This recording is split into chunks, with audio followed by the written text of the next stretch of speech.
The drought had carved Dry Creek Valley into a graveyard of dust and cracked earth long before Ezekiel Marsh stepped into the tiny wooden church.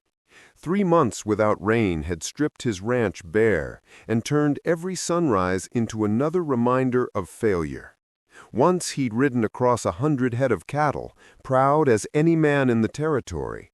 Now the only thing left was a mortgage notice in his pocket and desperation riding his shoulders like a ghost. That was why he stood at the altar, jaw tight, hat in his hands, sweat crawling down his spine, waiting to marry a woman he had never touched, never courted, barely spoken to.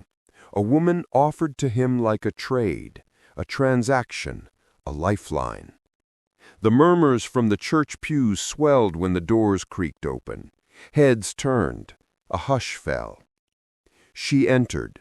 The woman everyone believed to be Adelaide Quinn filled the doorway with a presence that silenced every whisper. She was large, easily the heaviest woman Ezekiel had ever seen, her caramel-brown skin glowing softly under the church lanterns. The brown dress she wore strained at the seams, her heavy curves shaping its every line. Her dark hair was pulled back severely, no softness offered. But her face, round and unembellished, carried a quiet defiance that did not belong to someone being traded for a cow. She approached the altar with slow, measured steps, each one causing the wooden planks beneath her to groan. Whispers fluttered around the room like nervous birds. The poor rancher, the fat bride, the cow he traded his dignity for. No one tried to hide their stares, but she did not flinch. Her eyes, dark, sharp, unreadable, never left Ezekiel's face. He had expected embarrassment from her, maybe shyness, maybe shame. He found none. The preacher cleared his throat, stumbling through the vows. Heat pressed in from all sides, searing, suffocating. Ezekiel's pulse hammered in his ears. He kept thinking about the Holstein cow Cornelius Slade had promised him, the finest breeding cow in the territory, fat and healthy, worth more than anything Ezekiel still owned. That cow was survival. That cow was the thin line between rebuilding and losing everything his father had built. It was the only reason he was here. "I do," she said. Her voice surprised the room. It was firm, steady, strong, nothing like the timid spinster daughter Slade had described. The preacher nodded toward Ezekiel. For a heartbeat he hesitated. Only a heartbeat, but long enough for the congregation to freeze. Long enough for the humiliation to crawl up his throat. "I do," he managed. The ring, corners worn, too small, stuck halfway down her finger. She forced it on anyway. When the preacher declared them husband and wife, she turned her gaze on Ezekiel fully for the first time. There was something dangerous in it. Not anger, not fear. Something almost amused. As if she knew something he didn't. The reception was small and awkward. Slade's ranch hands devoured their food and left early. Neighbors shook Ezekiel's hand with sympathy disguised as congratulations. Someone whispered, "Man sold himself for a cow." Another whispered, "Poor girl, poor man." The bride, quiet, unmoved, sat off to the side, eating little, gripping a leather-bound book she refused to put down. She said almost nothing. She watched everything. When dusk settled across the valley, she gathered her few belongings, a worn carpet bag, the book, and nothing else. She boarded Ezekiel's wagon without help, the springs bowing beneath her. The ride to the ranch was silent. Coyotes howled in the distance. The wheels creaked. Ezekiel tried not to stare at her, tried not to wonder who she was beneath the stoic exterior, beneath the heavy stillness. But something in her posture troubled him. She wasn't nervous. She wasn't resigned. She was waiting. When they reached the ranch, she stepped down from the wagon and walked straight toward the cabin with calm purpose. Not a bride entering a new home. a woman walking into a place she had already decided something about. The moment Ezekiel brought her bag inside, she entered the bedroom and turned the key in the lock. The sound was soft, but final. Click. Ezekiel froze, hand on the knob. "What are you doing?" he asked, confusion edging into fear. The single candle in the room cast her shadow large against the wall, swallowing the narrow space. She moved to the window, pulling the curtain shut, blocking the moonlight. When she turned, she was no longer the quiet, almost expressionless bride from the church. She was something else, entirely. "Sit down," she said. Her voice carried command, authority, certainty. Ezekiel felt the old instinct of danger crawl up his spine. "Adelaide," he managed, "unlock that door." "My name," she said calmly, "isn't Adelaide." And the small bedroom, his bedroom, became a trap he never saw coming. Ezekiel Marsh stared at the woman who had locked him inside his own bedroom, the air tightening as if the walls themselves sensed the truth about to be revealed. The candle flame flickered behind her, throwing her wide silhouette across the wall, large, immovable, unafraid. She no longer looked like a bride traded for a cow. She looked like someone who had come here with a mission. He swallowed hard. "If your name isn't Adelaide, then who are you?" She reached into a worn carpet bag with unhurried calm, as though she had rehearsed this moment. What she withdrew wasn't a weapon, but something heavier in meaning, a thick roll of documents tied neatly with a leather cord. She set them on the nightstand with deliberate care. "My name is Catherine Walsh," she said. Ezekiel's breath caught. The name meant nothing to him, and yet everything about the way she said it felt dangerous. Catherine watched him with steady eyes. "Adelaide Quinn died 2 years ago. Fever, they said. But there was no Adelaide Quinn. The name was a disguise, a lie created by one man." "Slade," Ezekiel whispered. She nodded once. "Cornelius Slade. The man who gave him a cow.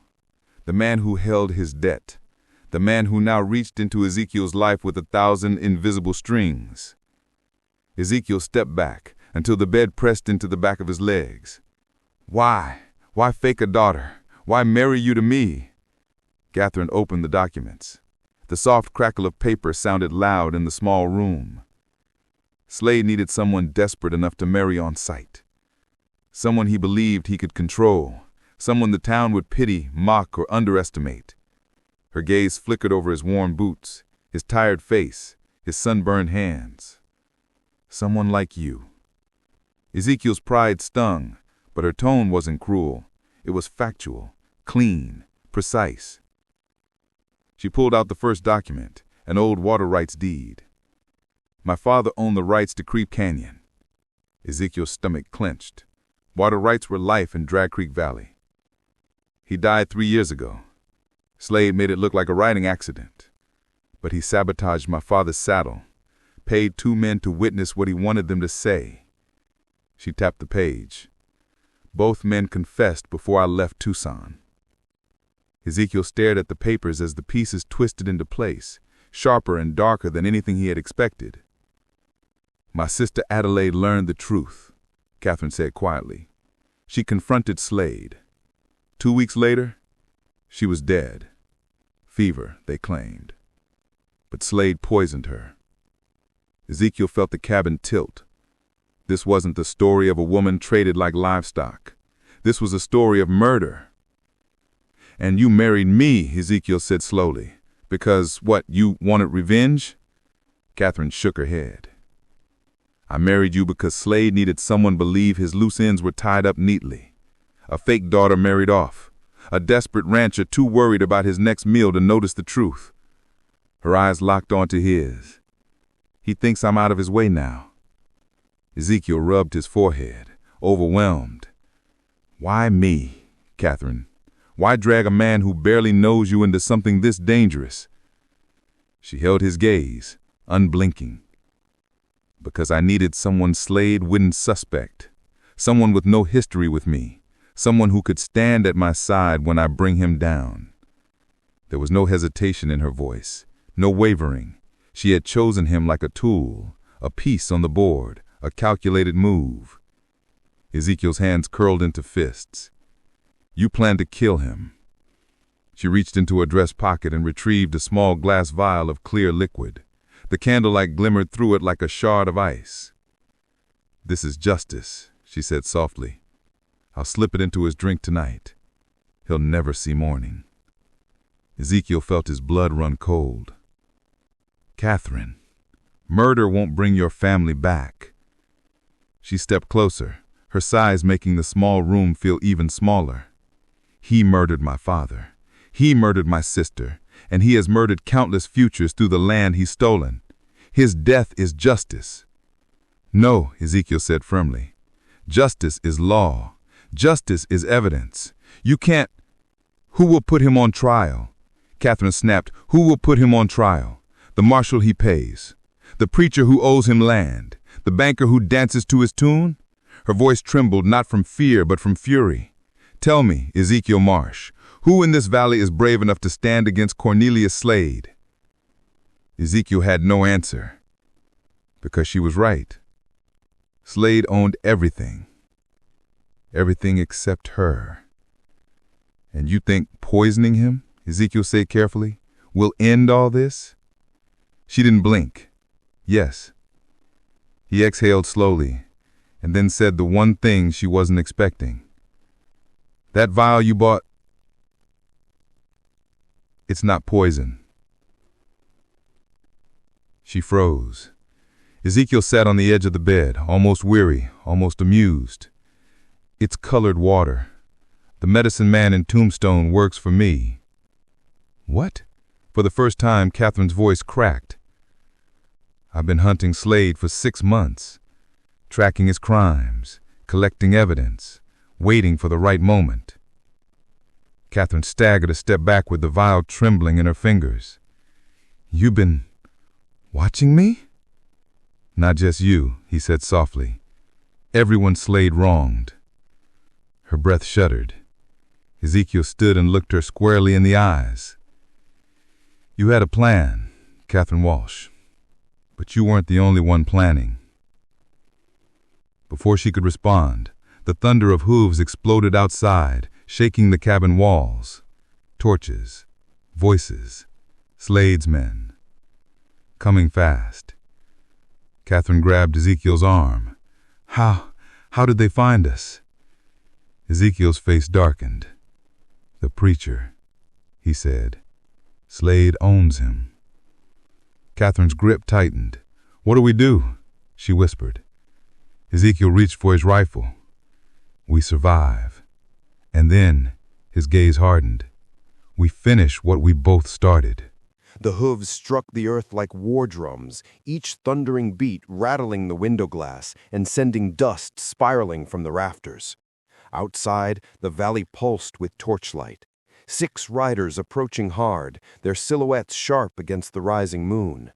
Ezekiel Marsh extinguished the candle in a swift motion, plunging the bedroom into darkness thick enough to choke. Catherine Walsh stood rigid by the door, clutching the roll of incriminating papers to her chest. All the fury she displayed moments ago disappeared beneath something colder, more fragile: fear. They shouldn't be here. Slade shouldn't know my name. Not yet. Ezekiel's hands moved on instinct, loading his rifle by touch alone.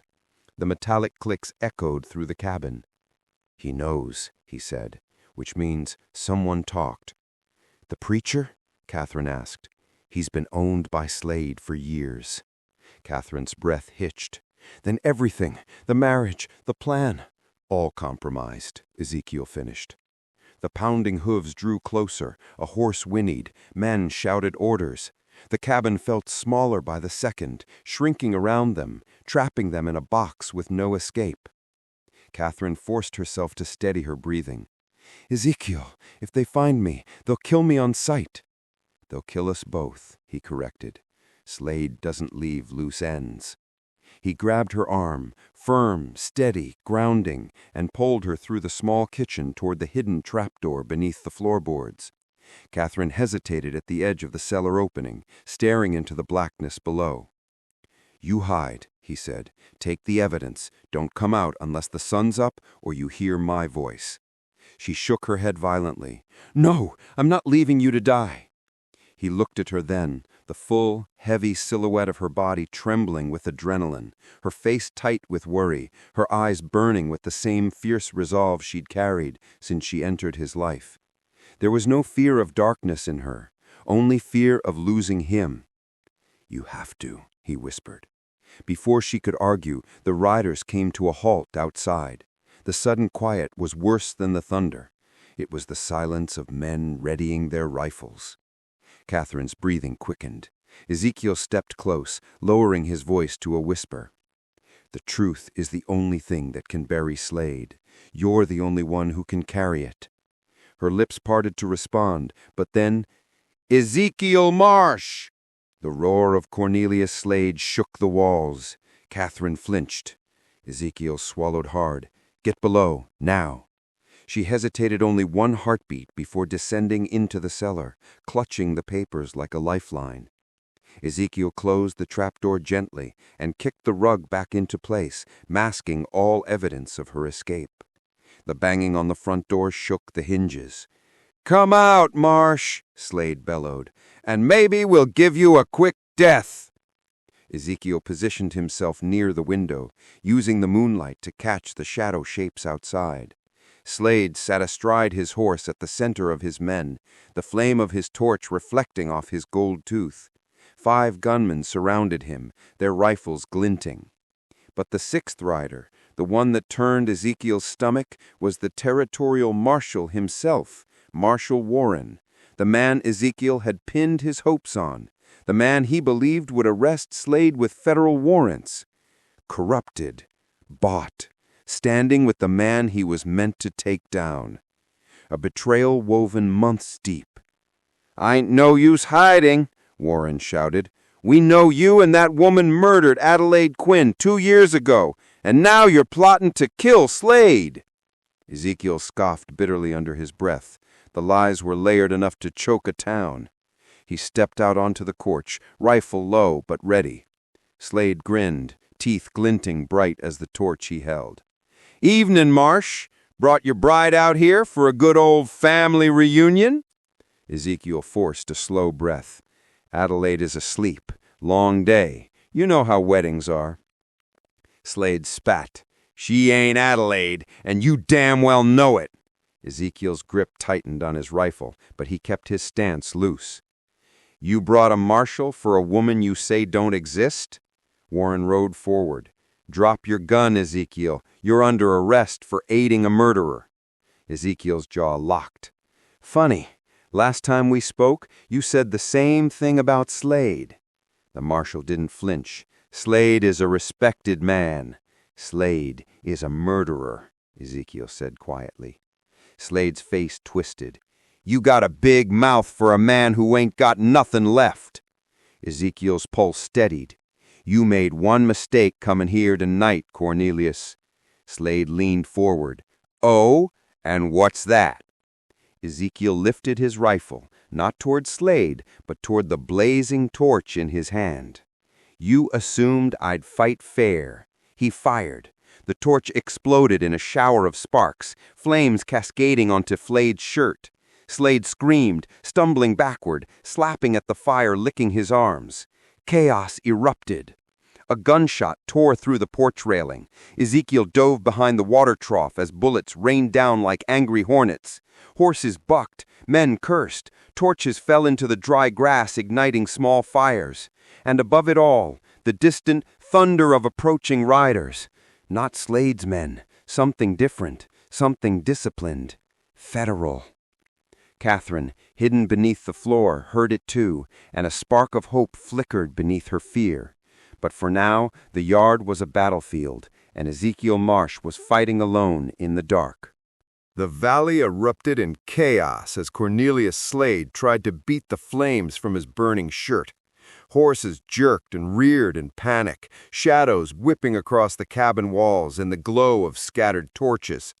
Gunfire cracked through the night, bullets slicing the air where Ezekiel Marsh had been seconds earlier. He crouched low behind the water trough, feeling fragments of splintered wood sting his cheek.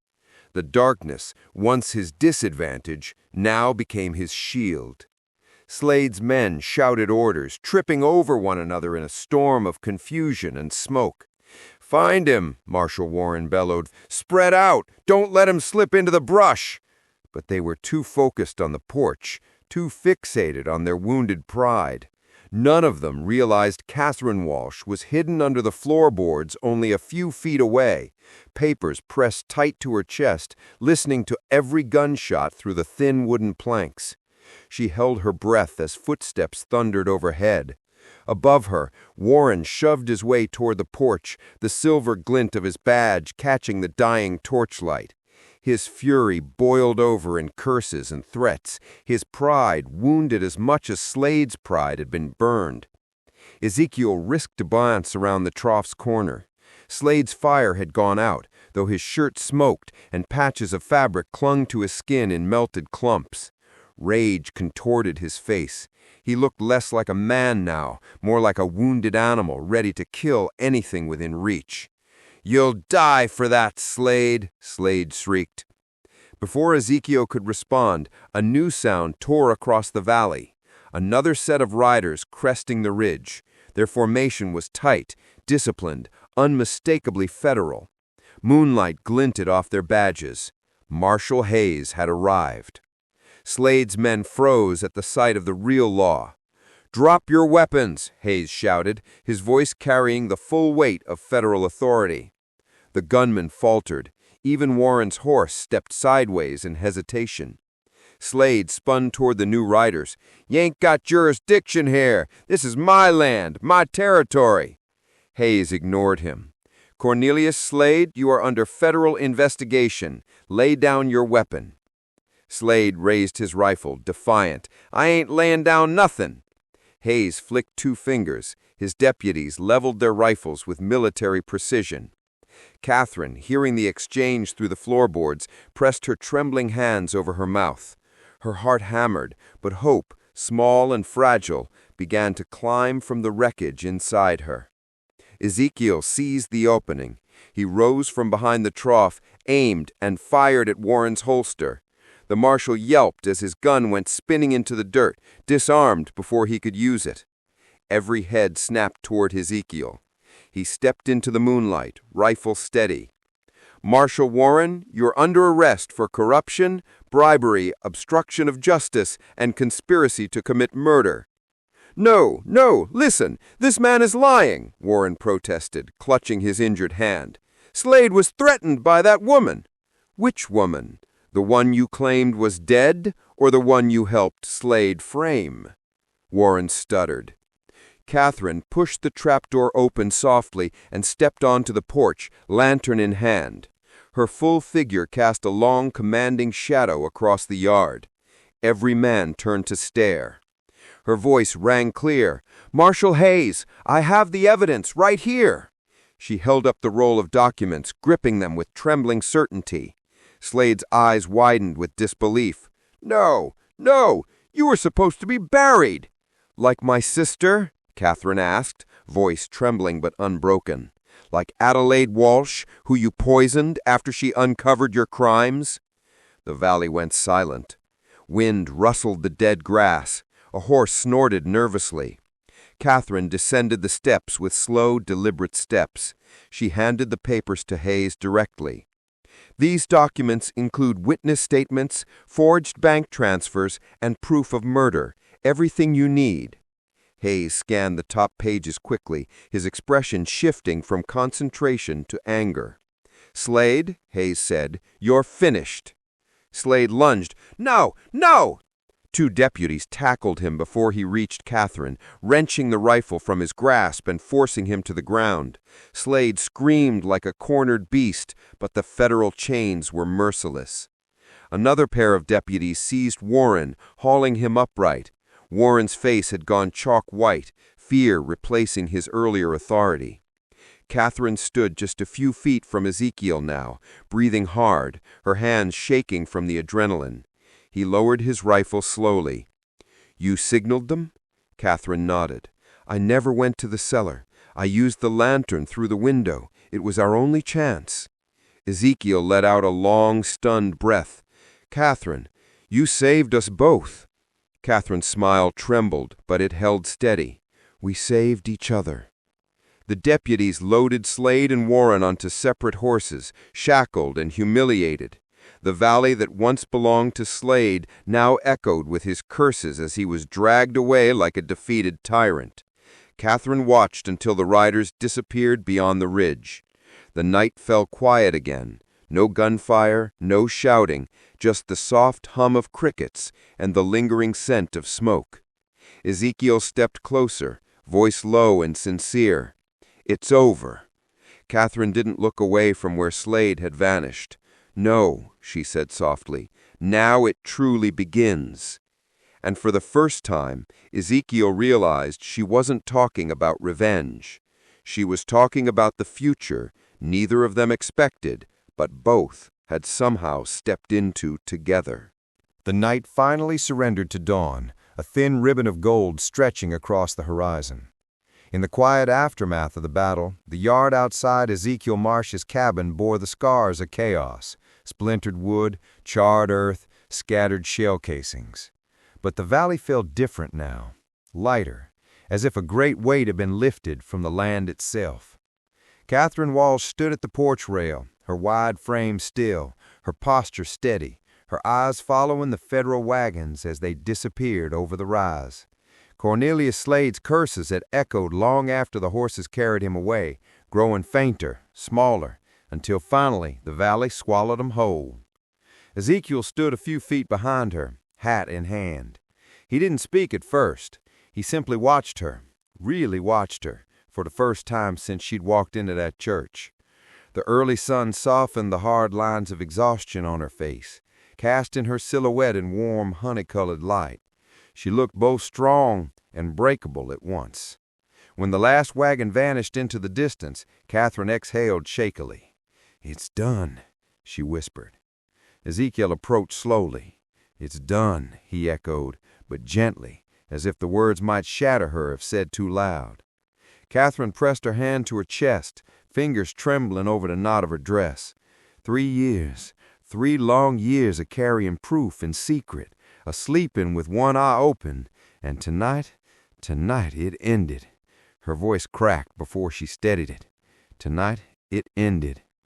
Ezekiel nodded, leaning against the porch post. "Slade stole nearly everything from me. Debt, land, cattle." He shook his head. "But he wasn't going to steal my soul on the way out." Catherine offered a small, trembling smile. A moment of silence stretched between them, not awkward, not tense, simply full, a space neither knew how to step into yet. But then her gaze drifted toward the empty corral, the dead pasture land, the cracked earth that once fed Ezekiel's herd. Reality settled like dust. "Your ranch," Catherine murmured. "The drought didn't end with Slade." "No," Ezekiel said quietly, "but I'm still here." Catherine stepped down from the porch, boots crunching against the dry soil. She dipped her hand down, scooping a small handful of earth. It sifted through her fingers like dead sand. "This land has been hurt, but it ain't dead. It just needs time." She straightened. "And so do we." Ezekiel watched her with quiet admiration. For all her pain, all her fury, Catherine stood rooted, just like the land she held. Grounded, enduring. "We're still married," Ezekiel said gently. She stiffened, though only for a second. He continued, voice calm, without pressure. "The marriage wasn't real. Not the name, not the story, not the reason, but the vows." He paused. "We spoke them." Her eyes softened, her shoulders easing slightly. "I don't know what to do with that," she confessed. "I never imagined a life beyond revenge. Everything I planned ended with Slade in chains." "And what do you imagine now?" he asked. Catherine hesitated. The question reached into places she hadn't examined in years. Maybe peace, she whispered. Maybe breathing without weight on my chest. Maybe starting again. He nodded, stepping closer. Then start here, not as my prisoner, not as my burden, as my partner. His voice steadied. If you want that. Catherine's breath hitched. Before she could respond, a sudden shift in the air caught Ezekiel's attention. He lifted his face to the breeze. Do you smell that? Catherine frowned. Smell what? He pointed toward the horizon. Clouds, heavy, dark, full, gathered low and thick across the ridge. A distant rumble of thunder rolled through the valley like an awakening giant. Rain. Real rain. Catherine's eyes widened, shimmering with disbelief. After all this time? Ezekiel laughed, a shaky sound full of relief and wonder. Your sister must be smiling. Catherine closed her eyes, lifting her face to the sky. The first cold droplets touched her cheeks, soft, hesitant, like blessings. Then more, and more. The sky opened, releasing a long-denied downpour that pattered against the cabin roof, soaked the dry soil, and washed the flames' black scars from the yard. Catherine looked at Ezekiel, tears mixing with rain. She wanted justice, she whispered, but she also wanted life. She wanted my life back. Ezekiel stepped beside her, letting the rain soak through his shirt. She gave it to you, tonight. He reached for her hand, carefully, giving her room to pull away. She didn't. Their fingers intertwined, not perfectly, not effortlessly, but solid, warm, real. Two people scarred by the same man. Two people standing on land that had been wounded and now drank rain like salvation. You don't have to decide everything today, Ezekiel said gently. Catherine nodded. But maybe I want to see what tomorrow looks like. The rain intensified, drumming against the earth in a cleansing rhythm. The dust began to settle. The soil began to drink. And for the first time in a long, merciless season, the valley smelled alive again. Ezekiel looked at the woman beside him, strong, scarred, unbroken, and realized that the strangest, most unexpected thing had happened. He was no longer standing alone. Catherine lifted her chin, meeting his gaze with new steadiness.